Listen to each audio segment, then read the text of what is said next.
The shadow that followed me. I first noticed it on a cold Wednesday evening as I walked home from work. The sun had dipped below the horizon, and the streetlights flickered with an intermittent hum, casting elongated shadows along the empty sidewalk. The air was crisp, biting at my cheeks and ears, and my breath fogged in front of me. I didn't think much of the shadow at first. It was just there, lingering behind me, stretched out longer than it should have been. I assumed it was some trick of the streetlights, or the uneven cobblestone road. But then I turned a corner, and it didn't. The realization hit me like a gut punch. The shadow was no longer mine. It was vaguely human-shaped, but the proportions were wrong. Its arms hung too low, its head too large. And as I stopped to stare at it, the shadow moved, not mirroring me but stepping closer, stretching across the ground like oil spilled over the pavement. I backed away instinctively, my heart hammering in my chest. There was no one else on the street, no physical figure that could cast such a shadow. I glanced around wildly, hoping to find some logical explanation, but the buildings around me stood dark and empty. Then it moved again. I ran. My heels clattered against the cobblestones, and I didn't dare look back. I told myself it was my imagination, that I was tired, that shadows didn't behave like that. But when I finally reached my apartment and slammed the door shut, I caught a glimpse of it through the peephole. It stood there, blending into the darkness, motionless and patient. The next few days were a blur of paranoia. At first, I avoided going out at night. But even during the day, I'd catch glimpses of it, a shadow pooling unnaturally in the corner of my office, an extra silhouette lingering behind me in the reflection of a storefront window. I told myself it couldn't hurt me. It was just a shadow. But that didn't explain the cold that seemed to follow me everywhere, or the faint whispers I heard at night, words I couldn't understand but that made my skin crawl. By the end of the week, I couldn't sleep. I started leaving lights on in every room, hoping they would chase it away. But shadows thrive in light, don't they? They gather in the corners, they stretch and warp, they watch. I knew it was still there, even when I couldn't see it. The breaking point came on a Sunday night. I woke to the sound of something scraping against the floor. My bedroom was bathed in the dim glow of a bedside lamp, and at first, everything seemed normal. But then I saw it. The shadow wasn't on the wall anymore. It stood at the foot of my bed, towering over me. It had depth now, a tangible darkness that seemed to drink in the light around it. I couldn't move, couldn't scream. It leaned closer, and I swear I felt its breath, cold and damp, like air from a forgotten tomb. "You invited me," it whispered, its voice barely audible, like leaves rustling in the wind. "You saw me. Acknowledged me." I finally found my voice and shouted, "What do you want?" It didn't answer. Instead, it melted back into the wall, becoming a flat, shapeless smear of darkness once more. But before it vanished completely, it stretched its arm, a long, impossibly thin shadow finger pointing toward my closet. I haven't opened the closet since. I don't think I can. Whatever is in there, it's waiting. The whispers have gotten louder, and the shadows in my apartment grow darker every night. I sleep with the lights on, but it doesn't help. The shadow knows I'm trapped. It knows I can't leave, can't escape. It's patient. It doesn't need to rush. I think it's waiting for me to give up, to open that door and face whatever I let in. Days turned into weeks. I stopped going to work, stopped answering my phone. Every time I moved through my apartment, I could feel its eyes on me, or rather, the absence of eyes. The shadow was everywhere now, spilling from corners, clinging to the walls like rot. And the closet. God, the closet. It had started scratching. A faint, rhythmic noise like claws dragging across wood. At first, I thought I was imagining it, but soon it grew louder, insistent. Sometimes it sounded like fingernails tapping on the inside of the door. Other times, it was a deep, guttural scrape that vibrated through the floorboards. "Let me out," a voice murmured one night, so soft I thought it was a dream. I wasn't sleeping much by then. The voice came often, whispering my name, coaxing me to open the door. It was strange, familiar, almost comforting, but it always carried an undercurrent of something sharp, like a blade hidden in velvet. I tried to leave once. Packed a bag, grabbed my keys, and made for the door. But as soon as I stepped into the hallway, the light above me flickered and went out. I froze, my breath catching in my throat. Something was waiting in the shadows ahead, a shape darker than darkness itself. "Home," it said, its voice hollow and resonant. "You belong home."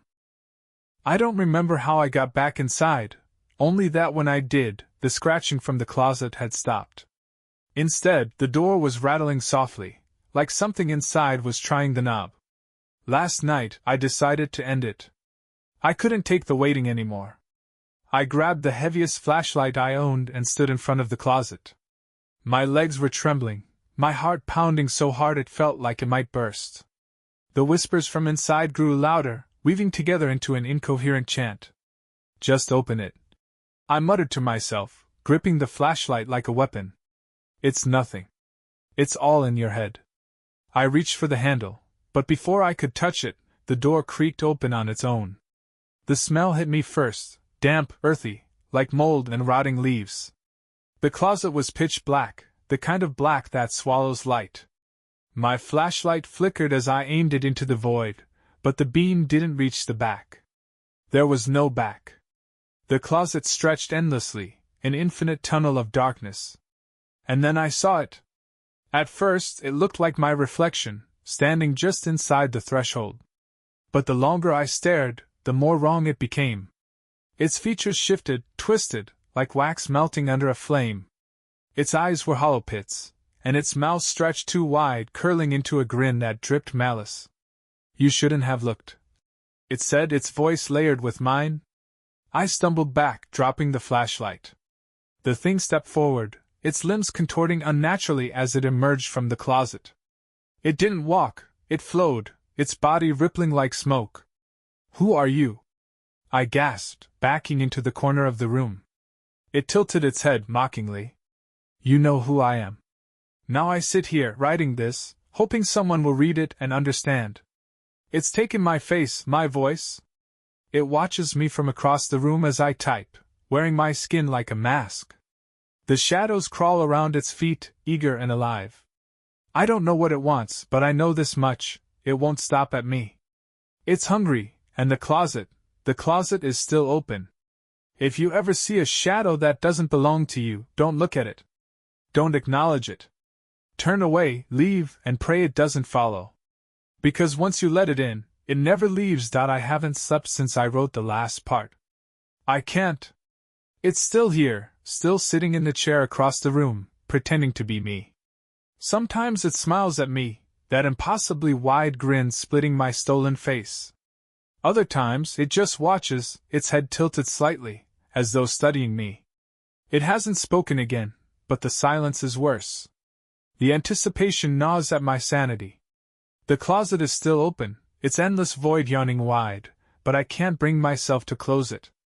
Every time I think about getting near it, the shadows deepen, and I swear I hear breathing, slow, deliberate, and close.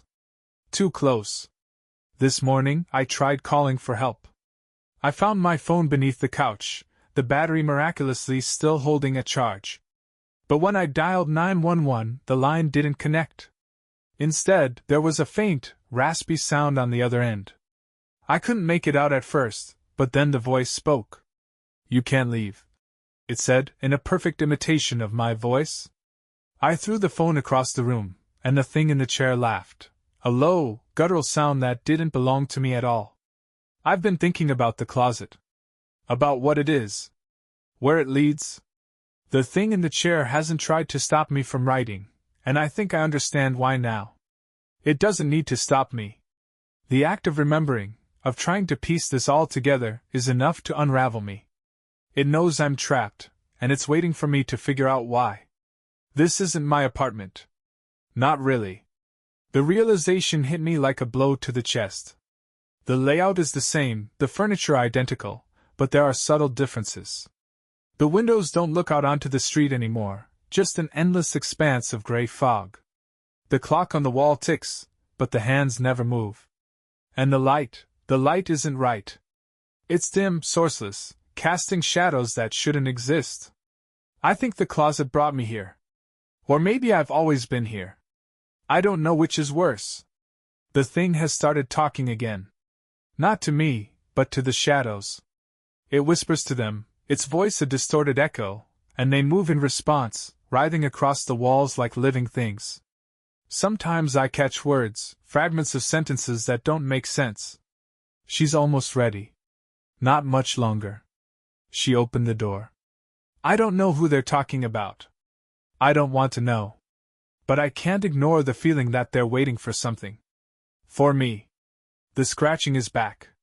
Louder now, more desperate. It's coming from the closet again, but it's not alone.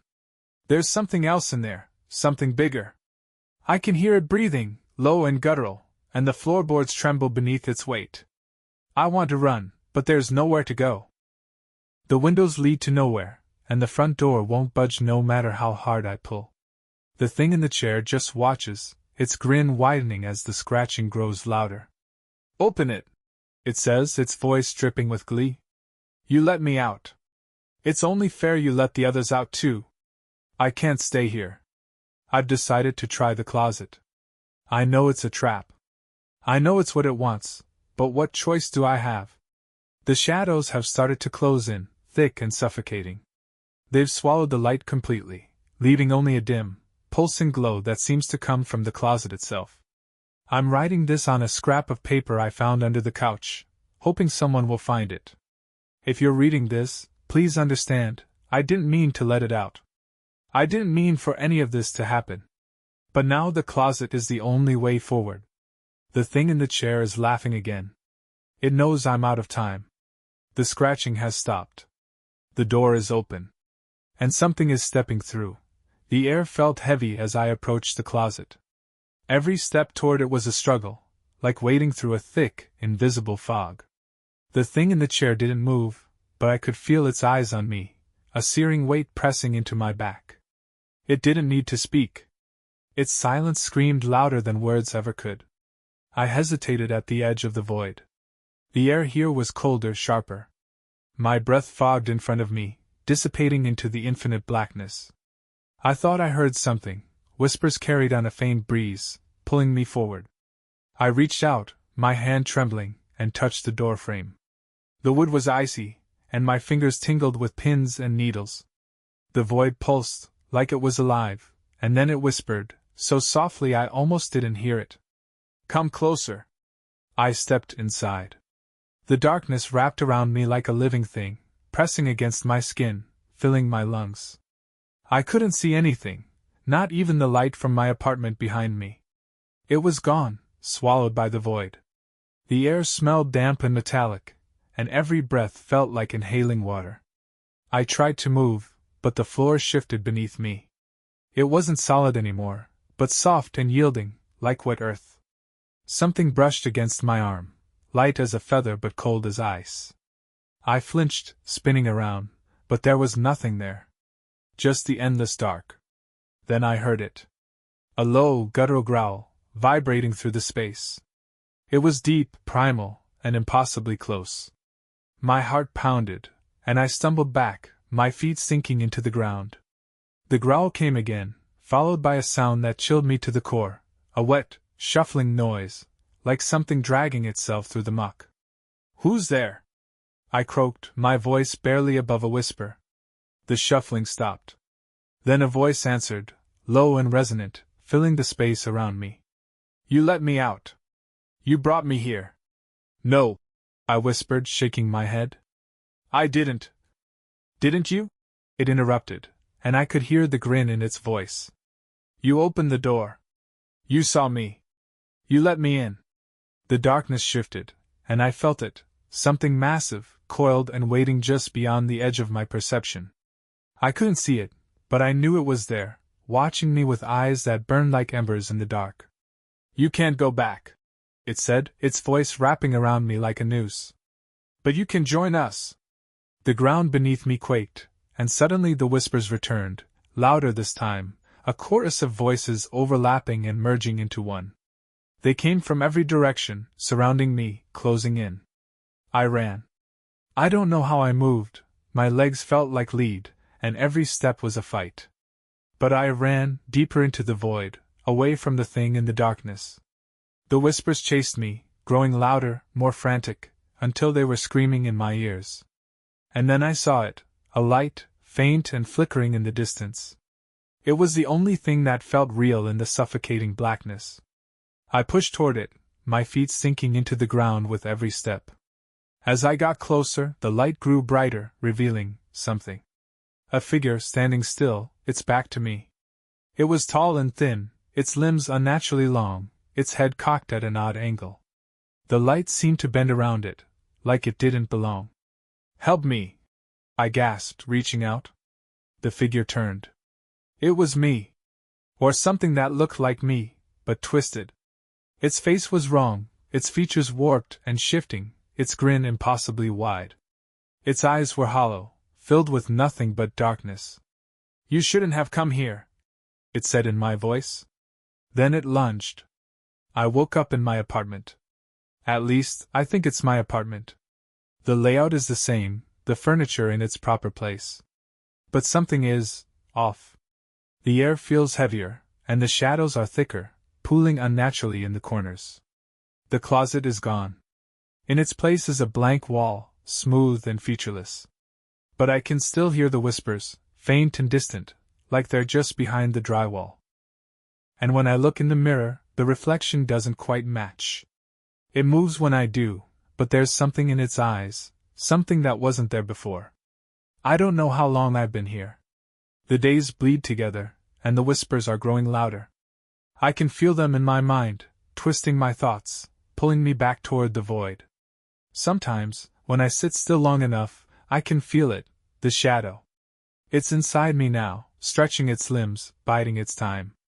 And one day, when the last of me is gone, it will step into the light. I don't know how long I've been sitting here, staring at the mirror.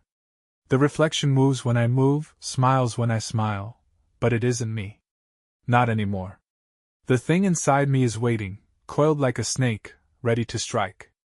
I can feel it writhing under my skin, whispering thoughts that aren't mine. I tried to break the mirror once. I hurled a chair at it with everything I had, but the glass didn't shatter. It rippled, the surface warping like liquid, and for a split second, I saw what lay beyond. It wasn't my apartment. It wasn't anywhere. It was watching me. Tonight something changed. I woke up to find the shadows gone, replaced by a cold, sterile light that seemed to come from everywhere and nowhere.